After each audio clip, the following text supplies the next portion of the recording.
G'day, it's AJ, coming to you from the Valley of Joy.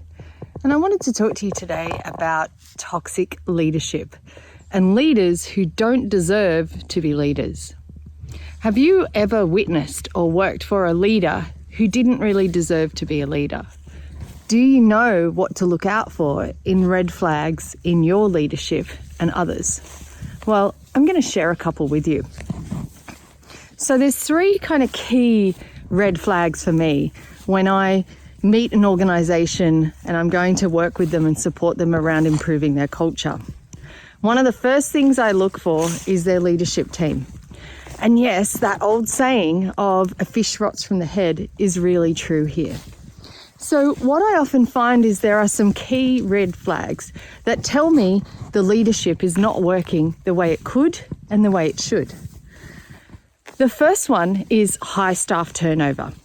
And some people will say to me, that's our industry. It's the nature of our business. It's the type of work we do here that we get high staff turnover. And yes, some industries have a bit more of a prevalence for that than others because of the nature of their roles. But what I know for sure is when we have toxic leaders, when we have leaders who don't give people credit, who aren't coaching, growing and supporting their team members, and then you get high turnover. And so it's really important to work with your HR or people and look at what's our turnover looking like, to do the exit surveys, to get genuine feedback on why are people leaving.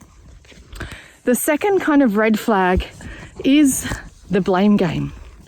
Is when you find if you did blame game bingo in a boardroom, when you had a meeting about results, if things aren't going perfectly well, talk to your leaders, listen to their language. Are they blaming others?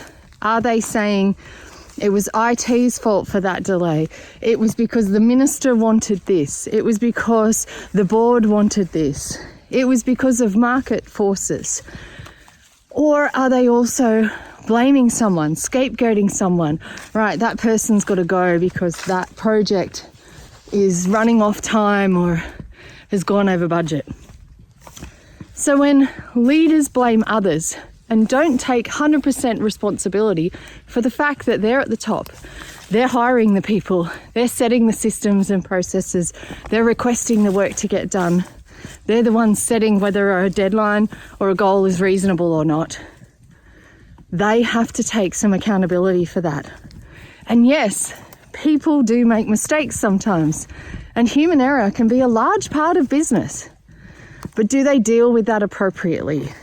Do they look at ways to go, what are the lessons we learned here? What could we do better next time? How are we not producing excellence every time? That's a leader's job. And the third thing is, I look for their communication. Does the organisation have good, robust communication, or is it poor communication, and does it lack a kind of genuineness? Does it lack that genuine, heartfelt kind of communication? Because quite often when I'm talking to leaders, they say, oh, I communicate, right? I do my weekly email to all staff. I hold a town hall every quarter. I, send out a directive to everyone. I have a performance review once a year with my direct reports. That, my friends, is not genuine communication. And yeah, I get it. Some leaders have really large teams. Whether you have 5 staff, 500 or 5,000, you still need to have genuine communication. Excuse me while I hop over a log because I am up in the bush. So that's not genuine communication. Genuine communication takes people putting themselves in the other's shoes. It takes some empathy. It takes time. And yeah, you may not be able to talk to every employee in your organisation, but when you talk to anyone, can you do it with genuine care and concern? I actually have a 5-step model that I use and teach lots of leaders to have really great, genuine conversations. If you'd love it, then drop me a message, DM me, and I will email it to you. It's super simple, 5 questions, but what I find is it helps leaders go deeper, faster. And it helps people really get into building that rapport and trust that is so needed for genuine communication. It's not that hard, but it does take effort.